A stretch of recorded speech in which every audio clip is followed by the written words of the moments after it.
Hey, English 112 students, this is Miss Williams. Welcome to week 5 of English 112. Remember, we've got 13 weeks in this short semester, so we are almost halfway through. Just a reminder, next week is spring break for Gaston College, so you will not have any work for me next week. You shouldn't have any work for any of your Gaston College classes. But this is week 5, and we are going to start working on our first formal assignment. Last week, obviously, we had a lot of technical issues. You should still be able, I'm not sure right now as I'm making this video. I think Gaston College's website is still down, but you still have links that you can get to Blackboard and your email. If you go to Gaston College's homepage, excuse me, you'll see that information up at the top, those links that can help you get where you need to go since the main website is still down. And that'll allow you, the link to Blackboard will allow you to get to Blackboard. You can get to your email. I've been working for Gaston College, since 2009. And this is the first time that the website's ever been down for more than a few hours. So they must be dealing with something pretty rare to have an outage for this long. But anyway, I had opened all the discussion boards last week. They're due on Sunday evening, so of week 4. So, hopefully we won't continue to have those kinds of technical issues, but at least y'all can get to what you need to for class. So this week, week 5, we've only got a couple things to do this week. We're going to really baby step ourselves through the first paper. Formal assignment 1, we're going to take it really slow so that we can make sure that we know what we're doing. And the second formal assignment down the road, it'll definitely go at a faster pace. But for this first assignment, the only thing we're going to work on this week is the outline. And if you guys do the outline the way that I ask you to, then your paper's pretty much written. You're not going to write a paper this week. And if you turn in a paper to me instead of an outline this week, I'll give you a 0. I want your outline, and I want you to follow the directions for the outline because they are very specific. So you'll have your outline, which I'm going to go through in a moment. You'll turn that in to the discussion board on Friday. And then by Sunday, you would have looked at least 2 of your classmates' outlines and commented on them. What can you give them feedback on? I remind you here, look at the outline overview that we're getting ready to look at, not only to help you with your own paper, but when you're giving feedback to your classmates. If they need help, if they need more textual support in a certain paragraph, make sure you tell them that. The whole thing with peer review and with giving feedback to each other is you're helping each other become better writers. And you guys are usually, what I find with my writing students is that y'all are a little bit more strict even than I am sometimes. So you will give feedback to each other that, I probably would have just passed over for the sake of picking a few things to give feedback to someone on. But y'all will get really specific and get detailed about what your classmates need to fix. And, I think they appreciate that if they really want to get a good grade. So again, you've got your outline due into the discussion board on Friday, and then comment on at least 2 peers' outlines by Sunday. Do not turn in a paper to me this week. I cannot stress that enough. 1 of you, 2 of you, 3 of you will do that, and I will give you a 0. I do not want your paper this week. I want your outline, and I'm going to show you how to do that. All right, so formal assignment overview. You guys are going to be finding a creative essay, not an article, but a creative essay, and you are going to analyze it. You're going to analyze it using some of these rhetorical ideas that we've been talking about the last few weeks. Ethos, logos, and pathos. Who is the audience for this particular essay? How does the author reach that audience? How do they support their arguments? So you're going to be choosing somebody else's writing, and you're going to analyze it. Where do you find a good creative essay? I've given you 2 links here to some great creative essays. Creative essays are nonfiction, but they are not just an article that somebody's written. They are really a longer, you know, almost like a short story, but nonfiction that somebody's really put a lot of creative effort into. Maybe they've done research. And you've got two links here: long reads, best of 2022 essays, and then best creative essays of all time. I think there's about 40 essays on there from some famous authors that you might recognize, some you may not, but this is all nonfiction. So if I go to long reads, if you choose to go to long reads, there's stuff on here all the way back to 2011. I mean, there are all kinds of topics: food, cultural issues, race, sex, violence, rock and roll, anything that you can imagine. You need to pick a topic that is you're comfortable writing about. If you're not comfortable writing about sexual violence or domestic abuse, do not pick an essay to analyze that is about those topics. If you're not comfortable analyzing an essay about eating disorders, then don't pick that essay. You have got a ton of different things you can choose from here. So if you want to look at the best of 2022, you could click here. You can really grab something from any of these years as long as it's an essay that you're interested in. So if I go to 2022,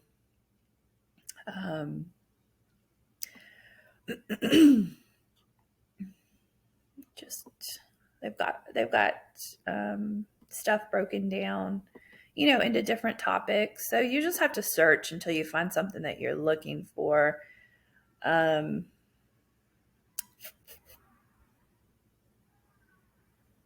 This is about mental illness. This is about the Ukraine.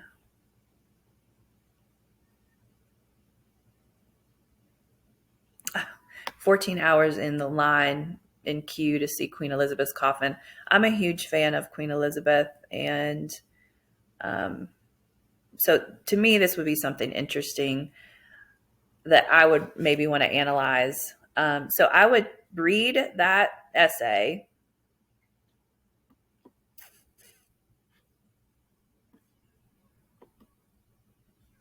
And some of these are longer than others. This one's doesn't really look like it's very long.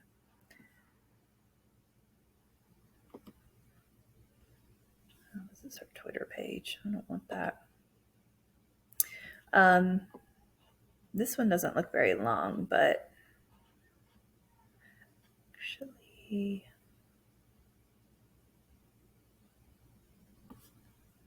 so yeah, I'm sorry. You have to hover over the title to get to the main essay, because I'm like, these are not really long. So if I go here and click on the title, then it's going to open up the whole thing for me, and it'll take you to the original publication where that essay was.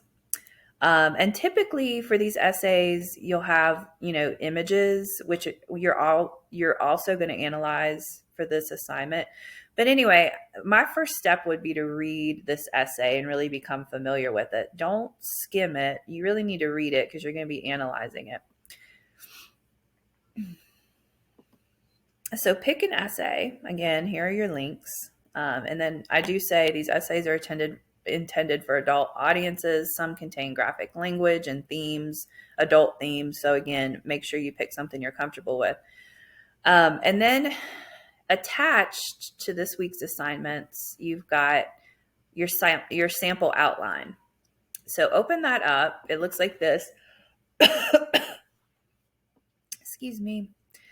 And I tell you for this assignment what needs to go in each paragraph. So for your sample outline, I do want you to go ahead and write your introduction paragraph. That's the only complete paragraph you'll have. Why? Because I always ask students to write a paragraph, their first paragraph, with their outline. I think it helps you get a sense of direction for where you're going with the rest of your paper if your outline's already done. I tell you exactly what each sentence needs to be in your outline. All right. Here I've got 5 sentences. You might have 6 sentences. You probably won't have more than 6 sentences. You definitely won't have less than 5. ideally, that's what your first paragraph will look like. Now, for the rest of this, do not finish writing the paper. I just want you to look at what the questions are in bullet point form for your outline. You can answer those questions. And then for at least 2 or 3 questions from each paragraph, you need textual support from the actual essay. So, who is the author? Bullet point answer. What stake does he or she have in writing this piece? Well, I don't know. I would have to go back to the essay. Why is this person writing this? And I would, find that out. And then I might have a quote there from the text to support my answer for that.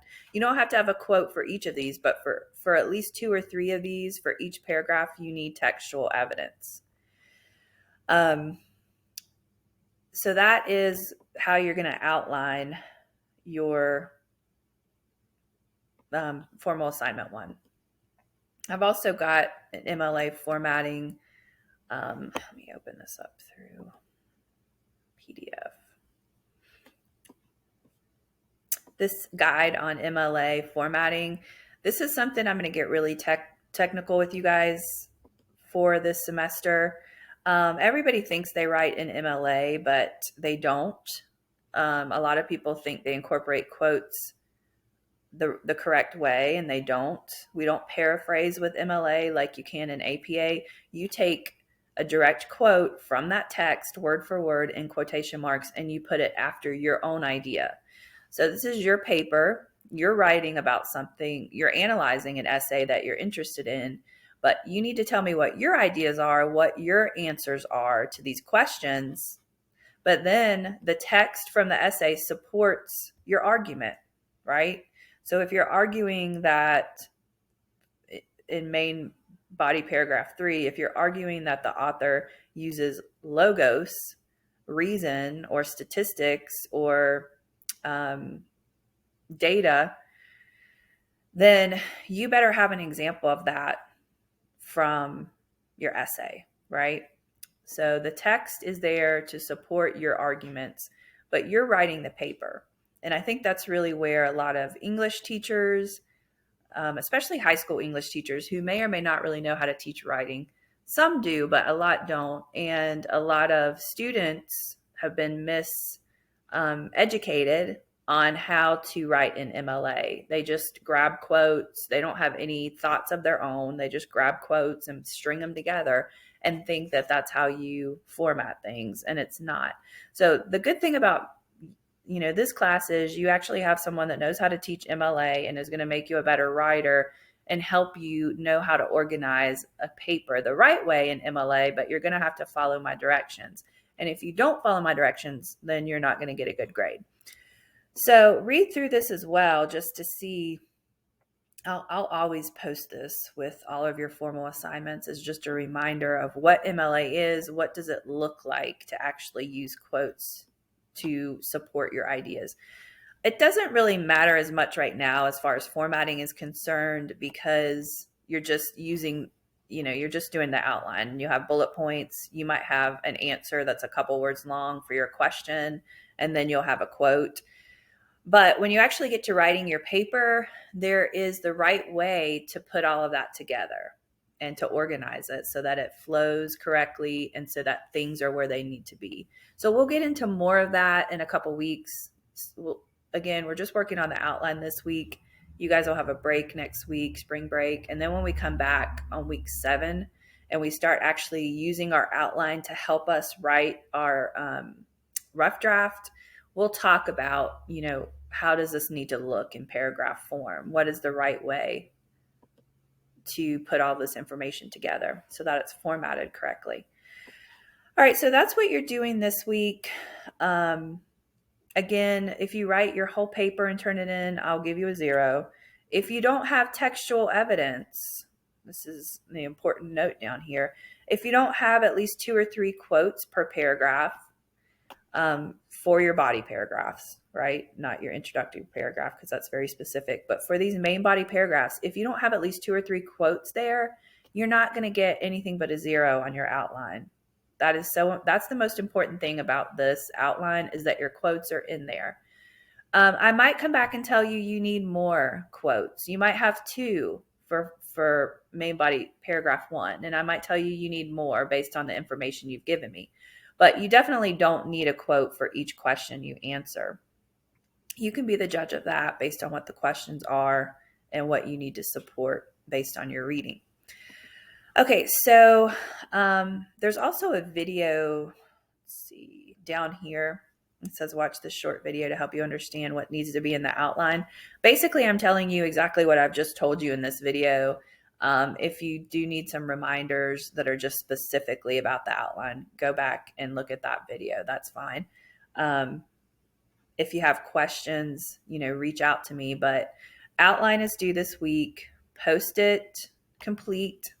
Follow this overview that's with your this week's assignments. Post your outline, and you can copy and paste it into the discussion board. I would rather you do that than link a Google Doc that we have to open and go to. That's just takes too much time. So just do your outline in Google or in Word, copy and paste it into the discussion board by Friday, and then by Sunday you should have looked at 2 of your classmates' outlines and given them some feedback. But you've got a ton of essays to choose from, to analyze. Find something you're interested in that'll make it easier for you to do this assignment. And let me know if you have questions or if you need any help this week. Hope you